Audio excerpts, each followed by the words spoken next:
ዲያብሎስ ራስን እንድጣላ የሚያደርግ ትሁት እንድትሆን አይደለም። ኃጢአትን ከተማ ይውጣ። አንተ ዋሽንግተን ዲሲ እየተንደላቀቅ ይውጣ። ጾሙ ልብ ካለ በፍልሰታ አባታችን ሆይ የሚለውን ጸሎት እስከ መጨረሻው እንዳትጸልዩ። እስከ ቤቱኝ ቤተክርስቲያን ልግባ አይቻልም። ሰላም ኦርቶዶክሳዊ ወጣቶች፣ ይህ ወራዙት ሚዲያ ነው። ወራዙት ሚዲያ ወጣቶች በመንፈሳዊ ህይወታቸው እንዲያድጉ የተለያዩ ቪዲዮዎችን በጋራ የምናይበት ቤት ነው። ሰብስክራይብ ካላደረጋችሁ ሰብስክራይብ አድርጉ። ይህን ቪዲዮ ደግሞ ላይክ እና ሼር ብታደርጉት ለኔ እጅጉን ያግዘኛል። ዛሬ የተለያዩ ቪዲዮዎችን በጋራ እንመለከታለን። ቀዳሚ ወደምናደርገው ወደ መጀመሪያው ቪዲዮአችን ነፍስ ዲጂ አስተዋዋቂ ቄሶች ዲጂ ኬብሶ የሚባል ለክርስትና ለሽምግልና እንዲሁም ለሰርግ ለሁሉም ይገኛልና ልጁ መንፈሳዊ ልጅ ነው፣ የቤተ ክርስቲያን ልጅ ነውና ሁላችሁ በዚህ በገብረ መድኅን ኬብሶ ዲጂ ማስታወቂያ እየሰሩለት ነው መሰለኝ። እግዚአብሔር ስም እንጠይቃለን። እግዚአብሔር ሀገራችን ኢትዮጵያን ይባርክ። እነዚህ ካህናት ምን እያሉ ነው? ዲጂ ኬብሶ የሚባል ልጃችን ፈለጋችሁት በየአይነቱ ፕሮግራም ላይ ዘፋኝ ነው፣ እናንተ ዲጂ ነው ሊያስጨፍራችሁ ይችላል። ስለዚህ እናንተ ደግሞ የምትገለገሉትን ነገር ሁሉ በዚህ ዲጂ አማካኝ ንገርልኝ እስኪ አሁን ዲያቆን ሲራክ ለዓለማዊ ለስጋዊ ነገር ፕሮሞሽን እየሰሩ ነው እነዚህ ካህናት። እንደሆነ ጋር አንድ ንስሐ ልጅ መጥቶ እየጨፈርኩ አድሬ ከጭፈራ ቤት እንደዚህ አድርጌ ኃጢአት ሰራው እየዘፈንኩ ብሎ መጥቶ ንስሐ ቢገባ እናንተ እንደው አፋችሁ ሞልታችሁ ዘፈን ኃጢአት ነው ልጄ ልክ አላደረክም ብላችሁ ንስሐ ልጆቻችሁ መቆጣት ሞራሉ ይኖር አስተዋውቀታል። በራሳችሁ አድቨርት ያደረጋችሁት ጭፈራ ላይ ሄዶ ልጅ ጨፍሮ መጥቶ ንስሐ ቢገባ ልክ አይደለም አትሉትም። ምክንያቱም ይሄንን ጭፈራና ኃጢአት ያስተዋወቃችሁት ራሳችሁ ናችሁ። ልክ አርቃችሁ ማሰመሽ ልጁ ንስሐ ይገባል ብላችሁ ሼር ፖስት እያደረጋችሁ እስከ መጨረሻው ድረስ ቪዲዮን ተከታተሉት። በመጀመሪያ ደረጃ በዚህ ዘመን ያለን ካህናት በእርግጠኝነት ከ100% 90% ያልተማረ ነው። ተማሩክ የሚለው ምንድነው? ዳሴ ማርያም እዛ መልካ ማርያም መልካ ኢየሱስ ተምሮ ዲቁናውን ይቀበላል። ከዲቁናው ደግሞ እየቀደሰ ይቆይና ክርስትናውን ይቀበላል። በልምድ ነው የሚጓዘው። ከዛም በኋላ ቤተክርስቲያን ምን ትላለች፣ መጽሐፍት ምን ይላሉ፣ አባቶቻችን በዚች ቤተክርስቲያን ውስጥ ሲኖሩ እንዴት ኖሩ የሚለው አያገባቸው። ምክንያቱም አንዴ ገርፈው ደግሞ እዚህ የተከፈሉ ነው። ሌላ ነገር አይፈልጉም። ምዕመናንን ደግሞ በፈለጉት መጠን ነው ሊያስተናግዷቸው የሚፈልጉ እንጂ እረፍተው ማለት አይፈልጉም። ምክንያቱም የቤተክርስቲያን አጠገብ ቆመው እረፉ ተው ካሉ የሚጠሉና ከሰው የሚገለሉ ይመስላቸዋል። ሰው ካገለልን ደግሞ ምግባችንን አናገኝም ብሎ ያስባሉ። ስለዚህ ከፈጣሪያቸው ወዳቸውን አስቀድመው በዚህ ልክ ስርዓትን እየጣሱ ኃጢአትን እያበረታቱ ይገኛሉ። በነገራችን ላይ ካህናት ቄሶቻችን አባቶች ዘጠኝን አንብቡ፣ ዲያቆናት ደግሞ ፍትሐ ነገሥት አንቀጽ 8ን አንብቡ፣ መነኮሳት ደግሞ ፍትሐ ነገሥት አንቀጽ 10ን አንብቡ። በመጀመሪያ ደረጃ ምን ማድረግ እንዳለባችሁ ምን ማድረግ እንደሌለባችሁ በእነዚህ አንቀጾች ላይ ተጽፏል። ከዛም በኋላ ደግሞ ሐዋርያት አባቶቻችን በመጽሐፈ ዲዳስክ ላይ ያስቀመጡት በመጽሐፍ የተሰሩት ስርዓት ለመመልከት ሞክሩ እንጂ ዝም ብላችሁ መጣችሁ ያልሆነ ነገር እዚህ ላይ አትዘላብዱ፣ አትዘባርቁ።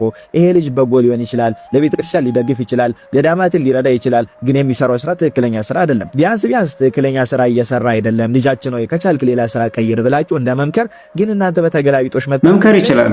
እንደዛ ብለው መምከር ይችላል። አሰሩት በፈለጋችሁት ፕሮግራም ጥሩት እያላችሁ የሱ ጥፋት ሳይንስ እናንተ ደግሞ ጥፋቱን ደግፋችሁ ቤተክርስቲያን ይሄንን ስራ ትደግፋለች። አዝማሪነትን፣ ዘፋኝነትን፣ ዲጄነትን ቤተክርስቲያን ታበረታታለች። ይሄን ደግሞ ዲጄነትን ታበረታታው ሰውየው ለቤተክርስቲያን እስከደገፈ ድረስ ብቻ ነው የሚል ሰርቪስ እንዲዝ እያደረጋችሁ ነው። ምክንያቱም ቄስ ናችሁ፣ መስቀል ጨብጣችሁ ሻሽ ጠምጥማችኋል፣ ሶስት ናችሁ።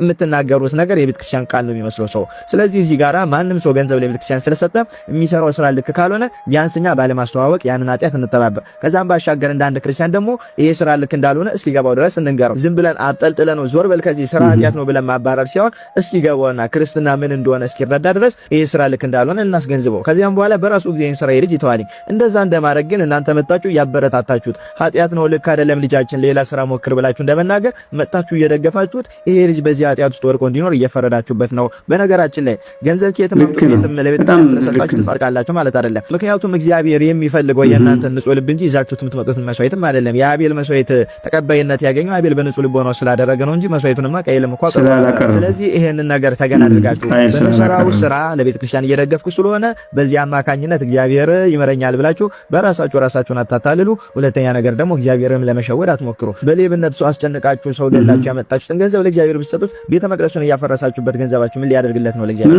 ከዛ ባሻገር ደግሞ ያንን ቅዱስ ስጋ ያንን ቅዱስ ቤተ መቅደስ ሰው የተባለውን አካል በጭፈራ አማካኝነት የአጋንንት ማደሪያ እያደረጋችሁ ህዝቡን በነጻ ፈቃዱን ቢሆን እናንተ ወደዚህ ስራ እያስገባችሁት የዛ ህዝብ ጥፋት መነሻ እየሆናችሁ እግዚአብሔርን በገንዘብ ብትደልቡት እግዚአብሔር አይሰማችሁም።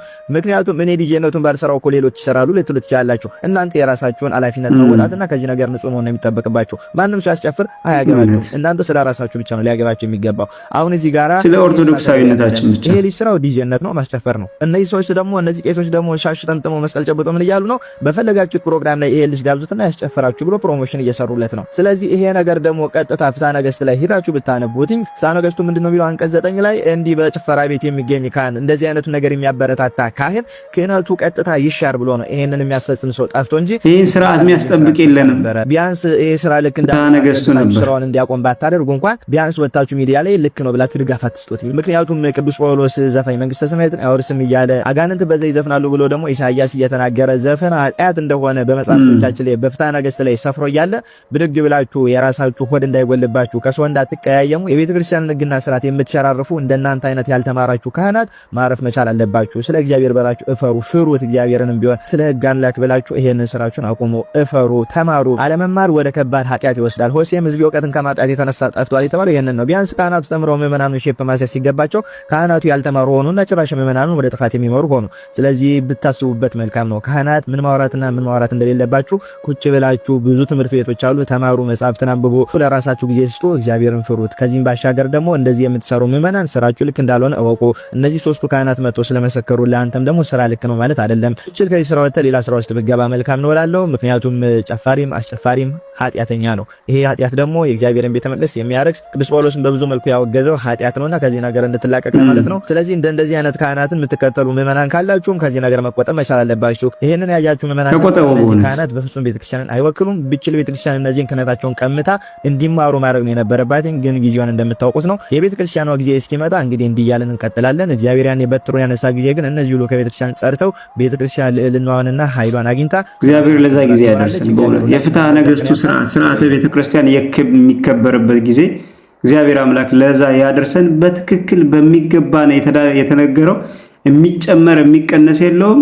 ካህናት ዘፈንን ካስተዋወቁ ማን ነው ዘፈን ኃጢአት ነው ብሎ የሚቀበለውና በዚህ በኩል እባካችን ራሳችንን መርምረን ቃለ እግዚአብሔርን አውቀን አባቶቻችንም ደግሞ እንደዚህ አይነት ነገር ከመገኘት መቆጠብ ይጠበቅብናል። እኛም ዘፈን ኃጢአት ነው የሚለውን በሚገባ ልንመሰክር ያስፈልጋል። ወቅት በጾመ ፍልሰታ በስዕሏ ፊት መጸለይ ነሐሴ 1 የፍልሰታ ቀን የእመቤታችን ጾመ ፍልሰታ በሚጀምርበት ቀን እመቤታችን ስዕል ፊት ቆመው ጸሎት እመቤታችን ጸሎቱ ካለቀ በኋላ በዚች ጸሎት የሚለምነኝን ሁሉ አክብሬ ሰማዋለሁ፣ ልመናውንም መልስለታለሁ። ውዳሴዋን በዚህ በጾመ ፍልሰታ አብዝተን እንጸልይ። እመቤታችንን እባክሽ እንድማር እርጂኝ ብለው 14 ቀን እየወደቁ እየተነሱ እየጸለዩ ሱባኤ ገብተው ተማጸኑ። በ14ኛው ቀን እመቤታችን ተገለጸችላቸው። ጸሎትን ክርስቲያኖች እንዳያቋርጡ። ጸሎት ትእዛዝ ነው። እስመ ጸሎት ሐጽ ውእቱ በኀበ ሰይጣን፣ ትእዛዝ ነው። ጸሎት በሰይጣን ዘንድ ጦር ነው ብለው ምን ብለዋል?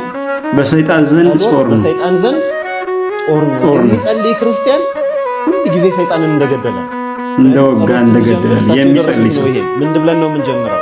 በስመ አብ ወወልድ ወመንፈስ ቅዱስ አሃዱ አምላክ በቅድስት ሥላሴ። አባ ጊዮርጊስ ጸሎት ነው ይሄ ሁሉ ጊዜ የምንጸልየው። እንዘ አምን ወየት መሐፀን። ከዛ ምን አሉ? የደከ ሰይጣን ክርስቲያን ሥላሴን አምኖ ማንን መርገም አለበት? ሰይጣንን የማይረግም ሰይጣንን የማይቃወም ክርስቲያን ነው። የማይቃወም ክርስቲያን አይደለም። ፍልሰቷ በሚጀምርበት ቀን እመቤታችን ስዕል ፊት ቆመው ጸሎት መናፍቃንን ከሃዲዎችን እንዳሳፍር ቤተ ክርስቲያንን እንድጠብቅ መልካም ትምህርት እንዳገኝ ዕውቀት ነው የምፈልገው ነው። በጣም ጥሩ እንግዲህ 1 ሳምንት ጠብቀኝ አለቻቸው። ነሐሴ 14 1 ሳምንት ስትጨምሩ ስንት ይሆናል? ነሐሴ 21 7 ቀን ስትጨምሩ ነሐሴ 21። አሁን ጾሟ የምታልቀው ከሁለት ቀን ያው በ14 ነበር፣ ግን እመቤታችን 3ኛ ሱባኤ ጨመረችባቸው አላልኩም? ጨመረችላቸው። በ3ኛው ሱባኤ በ21 ነሐሴ 21 እመጣለሁ ጸሎትህን ቀጥላለች። ያንን ጸሎት ለእመቤታችን ለጌታችንና ለሥላሴ እያደረጉ ለሥላሴ ለእመቤታችን ለጌታችን ለመድኃኒታችን ለኢየሱስ ክርስቶስ አድራሻ እያደረጉ የሰባቱ ሰዓት በሰባቱ የጸሎት ሰዓታት በነግ በ3 ሰዓት በ6 ሰዓት በ9 ሰዓት በ11 ሰዓት በንዋም ሰዓትና በመንፈቀ ሌሊት የሚጸለየውን ጸሎት ደርሰው ለምእመናን ሰጡ። አይገርም? እንዲህ እያደረጉ ያን ሁሉ ሰዓት በፍልሰታ እመቤታችን ፍልሰታ ላይ ያልነበር እመቤታችን የተገለጸችላችሁ ለፍልሰቷ አሳራሱ መልካ ፍልሰታ ደረሱላት። ለፍልሰታ ለበዓለ ፍልሰታ መልካ ፍልሰታ የቅዱስ ኤፍሬም ውዳሴ ማርያም ሁላችንም የምንወዳት ጸሎት ናት። ለውዳሴ ማርያም መልካ ውዳሴ ደረሱላት። የሚገርሙ አባት ሁልጊዜ እንይ እያሉ ወደሚጠሯት እንደው ካላንቺ በቀር ምንም የለኝም ወደሚሏት ወደ እመቤታችን ሄዱና ስዕሏ ፊት ቆመው ጸሎት ጀመሩ። መቼ? ነሐሴ 1 የፍልሰታ ቃልዮት ያሰማልን ለመምህራችን። በነሐሴ 1 የምትጀምረው የእመቤታችን የቅድስት ድንግል ማርያም ጾም እንዴት እንደመጣ በሚገባ ያስረዱበት የተናገሩበት ትምህርት ነው። እናታችን ቅድስት ድንግል ማርያም ውዳሴዋን ጸሎቷን ባለማቋረጥ ይህንን የጾም ወቅት ልናሳልፍ ይገባል። አንተ ከከተማ ይውጣ፣ አንተ ዋሽንግተን ዲሲ እየተንደላቀቅ ይውጣ፣ በርገር እየበላ ጃንኩን እየበላ ይውጣ። ለምን አትወጣም? እሺ ወልኩ የመነኮሳት ጉዳይ በነገራችን ላይ እስካሁን ውጥረት እንደፈጠረ ነው። ምክንያቱም መነኮሳት መዋቅሩ ቦታቸው ገረገራን ዋልድባ ናት። ከሌዝ ነው መኖር ያለበት ከሌዝ ነው እያል ጊዜያችንን በመናቆር የምንወስደው ከሆነ አይሆንም። ይሄ ነው ከባዱ።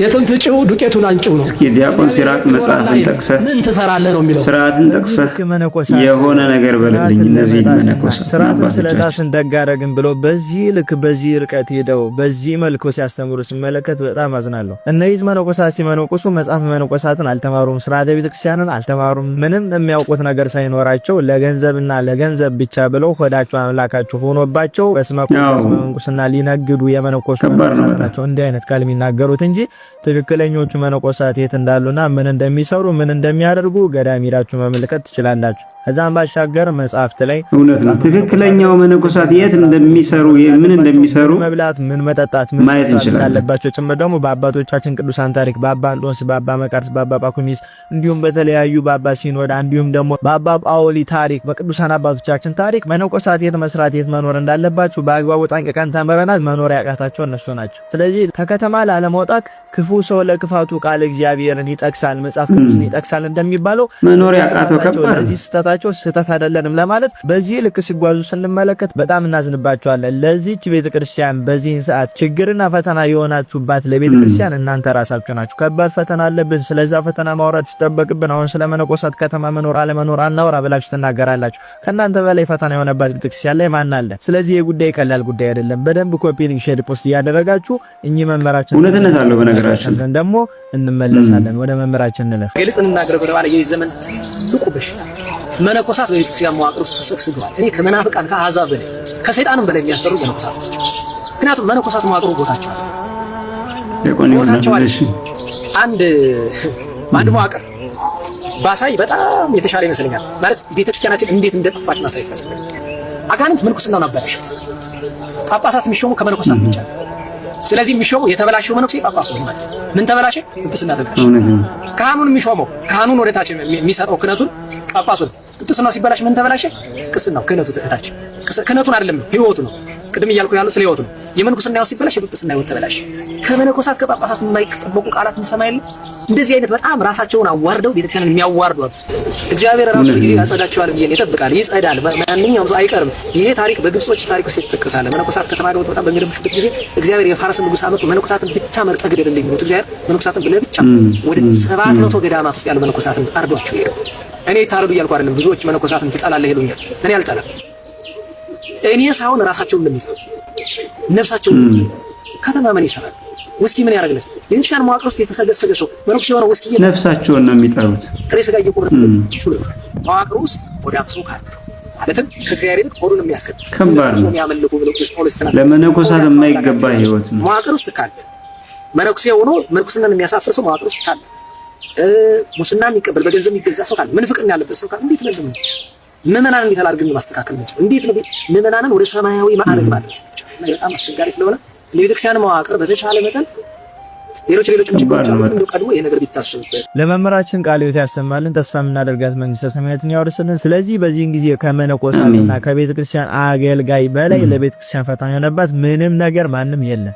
ስለዚህ እኛ አገልጋዮች ስርዓት ብንይዝ ቤተክርስቲያን ሰላም ታገኛለች፣ ምዕመናንም ደግሞ በስርዓቱ ተገዝቶ ይኖሩ ነበር። ስለዚህ ለቤተክርስቲያን ፈተና ከመሆን ራሳችሁን ብትታደጉና ወደ ነበራችሁበት ዓላማዬ ብላችሁ ወደ ገባችሁበት ወደ ገዳም ተመልሳችሁ እናንተም በስርዓታችሁ ምዕመናንም በህግ በስርዓታቸው ካህናትም ዲያቆናትም ደግሞ ቤተክርስቲያንም በህግ በስርዓታቸው እንዲያገለግሉና እንዲገለገሉ ይሆናል ማለት ነው። ስለዚህ ስርዓት እየጣሳችሁ መዋቅር እየጣሳችሁ እንደፈለጋችሁ እየኖራችሁ የፈለጋችሁትን እየበላችሁ የፈለጋችሁትን እየረገጣችሁ የፈለጋችሁትን እየለበሳችሁ የፈለጋችሁትን እየነዳችሁ መነኩሴ ነኝ ማለት በፍጹም ተገቢ አይደለም። ይሄ ራስን መዋሸት ምዕመኑን ማታለልና እግዚአብሔር ላይ መዘበት ነው የሚሆንባችሁ። ስለዚህ ፈሊጥ አያስፈልግም፣ መላ አያስፈልግም፣ ምንም ምክንያት አያስፈልግም። ይሄ ሁሉ እናንተን ከጥፋተኝነት አያድናችሁም። ስለዚህ ስርዓት ብትይዙና እንደዚህ አይነት ትምህርትም ደግሞ ማስተማር ብታቆሙ መልካም ነው ለማለት ነው። ኮፒ ሊንክ ሼር ፖስት እያደረጋችሁ አድርሱላቸው። መቼም ቲክቶክ ይጠቀማሉ፣ በየቲክቶክ አካውንት ከፍተው ተኮልኩሎ ስላሉ ይደርሳቸዋል ብዬ ተስፋ አደርጋለሁ።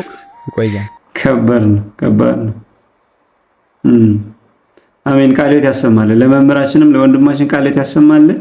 አምላካችን እግዚአብሔር ለሁላችን ልቦና ይስጠን። አባቶቻችንም ደግሞ ወደ ልቦናቸው መልሶ የጥንቱን የቤተ ክርስቲያን የመነኮሳትን ስርዓትን አሁንም በቅድስት ቤተ ክርስቲያን በገዳማት በበረሃውያን አባቶች ያለውን ስርዓት የሚያከብሩበትን ልቦና እንዲሰጥልን አምላካችን እግዚአብሔር መልካም ፍቃዱ ይሁንልን። ቅዱስ ዮሐንስ አፈወርቅ ዲያብሎስ ራስን እንድጠላ የሚያደርግ ትሁት እንድትሆን አይደለም። ኃጢአትህን የሚያሳስብህ ትሁት እንድትሆን አይደለም። ራስን ጠልተህ የሆነ ሳለ ራስን እንድታጠፋ ነው። ብዙዎቻችን ለቤተሰቦቻችን ለጓደኞቻችን ጠቃሚ እንዳልሆን የሚሰማን እዚህ ምድር ላይ ደግሞ በጣም ገዳዩ በሽታ ጠቃሚ ያለመሆን ስሜት ነው። ታምናላችሁ? ጠቃሚ ያለመሆን ስሜት ግን እማኑኝ እግዚአብሔር አይሳሳትም። ባንጠቅም አይፈጥረንም ነበር። እስከዚህ የማያሳድጋችሁን ገና በ3 ዓመታችሁ በ2 ዓመታችሁ ይቀደን ነበር። ምንም ማለት ማጣበብ ነው። ቦታ ቫልዩ ስላለን ይኖር ነው ያለ ነው ማለት እስካሁን እየጠበቀ ያንተ እግዚአብሔር አይሳሳት የፈጠረን ለምክንያቱ ስለምንጠቀም እና ሀበሻ የሚለው ነገር አለ አይደል? ያው ሞተ ማንንም አትጎዳም ምንድነው የሚባለው? የኖረ ማንንም ካልጠቀምክ ሞተ ማንንም አትጎዳም አይደል? አንዳንድ ሰው ለእናቴ ብሎ ራሱን ማጥፋት ምናምን ይላል። ቤተሰቦቼን ለማሳረፍ ብዬ ባልኖር ይላል። የሆነ በሽታ ቢገለኝ ብላችሁ ነው ያስፈጠቁ እናቴ እንደዚህ ከማሰቀኝ አባቴ እንዲህ ከማለፋ ሰዎች በእኔ ምክንያት እንደዚህ ከሚሆን እግዚአብሔር ምክንያት አለው። ትንሽ ጠብቁት። ትንሽ ራስን ማክበር፣ ራስን መውደድ፣ ራስን በክርስቶስ አይን በኩል መመልከት በጣም አስፈላጊ ነው። እግዚአብሔር ከዲያብሎስ ፈተና ይጠብቀን። ዲያብሎስ አውቆ ነው ራሳችንን እንድንጠላ፣ ራሳችንን እንዳናከብር፣ ራሳችንን የማንጠቅም የሚያስመስለን አውቆ ነው። ለወንድማችን ቃለ ሕይወት ያሰማልን። እንደኔ ይጾሙ ልብ ካለ እኔ ገና ጾም እንደምጾሙ ስጋ ምናምን ሪቪው የሚያደርግ ስጋ ሰራለሁ፣ ከስጋ ጋር ውላለሁ፣ ስጋ ስቆርጥ ውላለሁ፣ አልበላም። ዳትሲት መጾም ይሄ ነው። እኔ ለማመጻደቅ አይደለም፣ ግን በየኮሜንቱ እየገባ ለምን አጾምም ይላል። አንተ እንድትጾም ከተማው ላይ ስጋ መጥፋት የለበትም። አንተ ጾም እያየህ ጾም። ስለራስህ ብቻ ነው የምትጠየቀው፣ ስለማንም እንድትፈርድ አይደለም። መጾም ያለበት በፍቅር ይጾም። ማንንም እንድታስገድድ ማንም ላይ እግዚአብሔር ደንብ አስከባሪ አድርጎ አልሾማ። ራስን ጾም። ለሌላው ለሚበላው ካልክ ደግሞ በፍቅር ንገረው። ደግሞ ይሄ ቤተ ክርስቲያን ውስጥ እየሄድክ ይህ የመንደር እንትን አሳዳሚ ፖለቲከኛ በገቢ ማሰባሰብ በል ቲክቶክ በሚሰሩ ሰዎችም ኮንቴንት ቆርጣችሁ ፖስቱላቸው። ቤተ ክርስቲያን ደንብ አስከባሪና ይሄ መንደር ጉልበት በእርግጥ እውነቱን ነው። ስርዓት አለው። ስህተትም ከሆነ ኦርቶዶክሳዊ ምግባር አለው። ተው ይሄ ነገር እንደዚህ ነው እንዲህ ብታስ በምግባር ነው ወደ ክርስትና ብትመለስ ትላለህ ብለው የሚነግሩ እንጂ ዝጉት ግበት እንደዚህ በል ተነሱ። የኦርቶዶክስ ልጆች ኖ ከየት ያመጣው ነው? ኦርቶዶክሳዊ ባልሆነ ስነ ምግባር ስለ ኦርቶዶክስ መቆርቆር ማለት ነው። ማሰብ ያለብን ኦርቶዶክሳዊነትን መቆርቆር ኦርቶዶክሳዊ በሆነ ስነ ምግባር አድሙባቸው ዝጉባቸው። እኛ ክንዳችንን እናነሳለን። በቃ ለዚህ ዓለም ላይ ለምን ስትደባደብ አትሉ? ምን ትሰራለህ? እንጂ የማንንም እንጀራ ላይ ቆመን ኦርቶዶክሳውያን ማለት ነው። ጥሩ ሐሳብ ነው፣ ግሩም ሐሳብ ነው። የሚጾም በፍቅር ይጾም። የሚበላ የማይበላውን ምን አይበለው አይንቀፈው ነው የሚለው መጽሐፍና እችን ጾም በፍቅር ልንጾም ያስፈልጋል። በፍልሰታ አባታችን ሆይ የሚለውን ጸሎት እስከ መጨረሻው እንዳትጸልዩ። እስከ ምንድነው መጸለይ ያለበት እነግራችኋለሁ። በደንብ አድርጋችሁ ስሙኝ። ይሄ ቪዲዮ ብዙ ሰው እንዲማርበት ሼር፣ ኮፒ ሊንክ እና ላይክ እያደረጋችሁ ለብዙዎች እንዲዳረስ አድርጉት። ኮሜንት ላይ ደግሞ እግዚአብሔር ይርዳኝ እያላችሁ ሁላችሁም ጻፉ እና ደግሞ በፍልሰታ ልናደርጋቸው የሚገቡ 10 ወሳኝ ነገሮችን ድርግም ዩቲዩብ ላይ ሰርችላችኋለሁ። እየገባችሁ ተመልከቱ። ቻናሉንም ሰብስክራይብ አድርጉ ሁላችሁም። እናም በጾመ ፍልሰታ አባታችን ሆይ የሚለውን ጸሎት እስከ መጨረሻው እንዳትጸልዩ። ሁላችሁንም ግን አይደለም፣ ሁላችሁን አይደለም። ኋላ እነማንን ነው የሚመለከታችሁ ሰዎች እነማን እንደሆናችሁ መጨረሻ ላይ እነግራችኋለሁ። ታዲያ እስከ ምንድነው መጸለይ ያለብን ካላችሁኝ፣ አባታችን ሆይ በሰማያት የምትኖር ስምህ ይቀደስ፣ መንግስትህ ትምጣ፣ ፈቃድህ በሰማይ እንደሆነ እንደዚሁም በምድር ላይ ይሁን፣ የዕለት እንጀራችንንም ስጠን ለዛሬ እስከሚለው ድረስ ነው። ምክንያቱም ከዚህ በኋላ ያለው ቃል ምንድነው የሚለው? በደላችንንም ይቅር በለን የሚል ነው። በደላችንን ይቅር በለን ለማለት ደግሞ በመጀመሪያ የበደሉትን ይቅር ማለት ይገባል። እናንተ ደግሞ ገና ይቅር ያላላችኋቸው ሰዎች በጣም ብዙ ናቸው። ይቅር ያላላችሁ ሰው አለ። ስለዚህ ይቅር ሳትሉ ደግሞ በደላችንን ይቅር በለን ብትሉ ከንቱ ጩኸት ነው። ይቅር ሳይሉ ይቅር መባል የለም። እኔ አይደለሁም ያልሁት፣ መጽሐፍ ቅዱሱን ግለጹና ንቡት። በማርቆስ ወንጌል ምዕራፍ 11 ቁጥር 25 ላይ እንደዚህ ይላል። በደንብ አድርጋችሁ ስሙኝ። በምትጸልዩበት ጊዜ ልብ አድርጉ። በምትጸልዩበት ጊዜ በሰማይ ያለው አባታችሁ በደላችሁን ይቅር እንዲላችሁ በወንድማችሁ ያለውን በደል ይቅር በሉ። እናንተ ግን በደንብ ስሙ፣ እናንተ ግን ይቅር ባትሉ በሰማያት ያለው አባታችሁም በደላችሁን ይቅር አይላችሁም። በደላችሁን ይቅር አይላችሁም። ይቅር ካላላችሁ ማለት ነው። ስለዚህ ይቅር ሳትሉ ይቅር በላይ ብትሉ ከንቱ ጩኸት ነው። ስለዚህ በመጀመሪያ የበደላችሁትንም ሰው ይቅር ብላችሁ ነው ይቅር በል ማለት የሚገባው ማለት ነው። በዋናነት እኔ አባታችን ሆይን እስከ ወገቡ ጸልዩ ልላችሁ ሳይሆን የፈለኩት በመጀመሪያ ከመጸለያችሁ በፊት ይቅር ያላላችሁትን ሰው ይቅር ብላችሁ ጸልዩ። በመጀመሪያ ይቅርታ ከኛ ይጠበቃል፣ ይቅር ለመባል ማለት ነው። እግዚአብሔር ሁላችንን ይርዳን። ሁላችሁም ኮሜንት ላይ አምላኬ ሆይ አንተ እርዳኝ እያላችሁ ጻፉ። ቪዲዮ ብዙዎች እንዲማሩበት ሼር እያደረጋችሁ ለብዙዎች አዳርሱት። ቤቱ ይጠቅማችኋል። ፎሎ አድርጉ። እወዳችኋለሁ። ክብር በሉልኝ። ቃል ታሰማልን። ጸሎትን የምንጸልየው በሚገባ በምንጸልየው ጸሎት ያሉትን ትእዛዛት በሙሉ እየፈጸምናቸው ሊሆን ይገባል። አባታችን ነው የሚለው ጸሎት ይቅርታ አለበት፣ ምህረት አለበት፣ ቸርነት አለበት። ከእግዚአብሔር ዘንድ ይቅርታ የምንጠይቅበት ነው። ይቅርታ ግን የምንጠይቀው ደግሞ የሌሎችን ይቅርታ ነፍገን አይደለም። ስለዚህ ይችን ነገር ኮት አድርጓትና ይችን ነገር ያዟትና ሌሎችን የበደላችሁትም ካለ ይቅር ብላችሁ ይችን ጾም በሚገባ እንድንጾም የኔም መልእክት ነው። ህልመ ዝኔት ሁኜ ቤተ ክርስቲያን ልግባ አይቻልም። በቃ ታጠበ ግባ ምናምን የሚባል የለም። የለም አላገባ እንደዚህ የሚባል መጽሐፍ የለም። የእግዚአብሔርን ስርዓት ማቻቻል ያስቀስፋል፣ ሀገር ያጠፋል፣ ትውልድ ይቀስፋል። አይቻልም። በጣና ደግሞ እንዲሁ ተቃቅፈን ነበረ፣ እንዲሁ ተሳስመን ነበረ፣ ተክሊል ይፈቀዳል ይላል። አይቻልም። ችግር የለም ይላል። አለ ችግር ምን ታቻችላለህ? ክርስቶስ ችግር የለም ብሏል እንዴ? አላለም። ካልተቻለ አልተቻለም። ያለህን እዛ አግባ፣ በቃ ይበቃል። የወር አበባ ሁኜ ነበር፣ እሺ። እና ደግሞ ልቆርብ ተዘጋጅቼ ነበር፣ እሺ። ልቆርብ ከተዘጋጀው 5 ዓመቴ ነው፣ እሺ። እና ምን ይላልክ ውጭ ነው በቃ። እንደገና አሳደም የወር አበባ ሁኜ ነበር፣ እናሳ ክርስትናው ነበረ ዛሬ፣ እሺ። እና እንዴ ይላልክ እግዚአብሔር ያውቀው የለም ማወቅም ያውቃል፣ ባንተም ያውቅብሃል። የለም እህትሽ ታቀፋ ክርስትና ተነሳው ቤትሽ ነች። ስርዓተ ቤተክርስቲያን ነው። መልሱ ይሄ ነው። ጋብቻው ዛሬ ነበረ፣ እሺ። በተክሊል የሚጋቡ ሰዎች ነበሩ፣ እሺ። ከበሩ ላይ 6 ወር አበባ መጣበት፣ ውጪ። በቃ ድግሱን ብሉ፣ ሌላ ቀን ትቆርባላችሁ።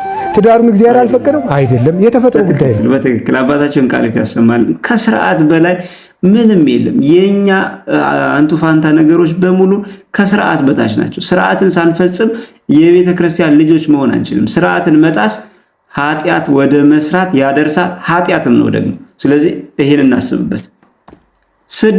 ምንኛ ነው ግን እንደዚህ ከእግዚአብሔር የራኩት የሚሉ ወጣቶች አሉ።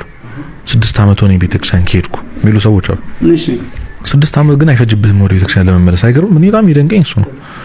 ከእግዚአብሔር ለመራቅ የወሰድከውን ጊዜ ለመቅረብ ደግሞ ማለት ሞመንት ተበቃለች። ያንን ስታምን አሁን ይሄን ሲሰማ ሰው ይነሳሳል፣ ውስጡ በቃ ተስፋ ይሰማዋል።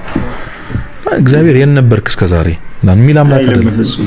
ረስቶልህ ማለት ምን አንተ ብታስተውሰው ማስተውሰው ልክ እኮ እና አውቆ ይረሳል አምላካችን። ስትመጣ እንደ አዲስ የሚቀበል ተዛይለም ያችን በግ ሲፈልግ እኮ ስንት ተራራ ወጥቷል። ስንት ተራራ እንዴ! በጣም ብዙ እረኛው ብዙ ነገር ሆኗል። ጭርሻሊ ጉድጓድ ተንጠልጥላ አገኛት። እግሯ ተሰብሯል። እንደ መግረፍ፣ እንደ መቆጣት፣ እንደ ማማረር በዝናብ በጭቃ የፈለጋት አምላክ ትከሻዋ ላይ ተሸክሞ መለሳት። ተሸክማት አስቡ። እና አንተ በድለው እሱ ይፈውሳል። አንተ አሳምመው ሐኪሙ እሱ ነው። ወይኔ አምላኬን በደልኩት ብለን እንሰበራለና ማለት እንዴ ነው። ከበዳይ መቼም ተበዳይ በጣም ይጎዳል። ያን ሁሉ የፍቅር ነገር አድርጎልን የፍቅር ተግባር አድርጎልን እስከ መስቀል ድረስ ታምኖልን ኃጢአት ስንሰራ ከሱ ተቃራኒ ይሄድን። ይሄ መቼም ያሳምመዋል። ወይስ በጣም ህመሙን ደግሞ ልናውቀው አንችልም እኛ። እግዚአብሔር አሁን በእኛ ኃጢአት ምክንያት ይሄ ትውልድ እንደዚህ በመሆኑ እነዚህ ወጣቶች እንደዚህ በመሆናቸው እኛም እንዲህ በመሆናችን የሚሰማውን ስሜት ሊገባን አይችልም። እንዴት ይሰማናል? ግንስ መለስ ብለህ ደግሞ ምን አይነት ሰው ነኝ ብለህ የሚሰማን ህመም የሚገርም የተበደለው ራሱ ክርስቶስ መጥቶ ያክምልሃል። እኔ አሳማሚ እና እጁን ይዘረጋ አምላክ ሁሌም ለመቀበል ዝግጁ የሆነ አምላክ እንዳላችሁ አስቡ ነው ማለት የመጀመሪያው ነገር። በቃ እሱ ነው። በቃ እግዚአብሔር ቅርብ ነው። እግዚአብሔር ቸር ነው፣ መሐሪ ነው። አምላካችን እግዚአብሔር መሐሪ ይቅር ባይ ከሁላችን ጋር ያለ ደግሞ በኃጢአታችን ተጸጽተን ስንመለስ ምህረቱ የፈጠነ ለመዓት የዘገየ ለምህረት የፈጠነ አባት አምላክ ነው ያለን። ለወንድማችን ቃለ ሕይወት ያሰማልን። ለዛሬ ያዝናቸው ቪዲዮ እነዚህን ይመስላሉ። ብዙ ቁም ነገር ብዙ መንፈሳዊ ነገሮችን እንዳገኛችሁ ተስፋ አደርጋለሁ። በቀጣይ በሌላ ቪዲዮ እስክንገናኝ ይህንን ቪዲዮ ላይክ፣ ሼር አድርጉት። የተለያየ ሐሳብና ጥያቄ አስተያየት ካላችሁ ኮሜንት ላይ አሳውቁኝ። በቀጣይ በሌሎች አስተማሪና ቁም ነገር አዘል ቪዲዮዎች እስክንገናኝ ሰላም እግዚአብሔር ከሁላችን ጋር ይሁን። ወስብሐት ለእግዚአብሔር።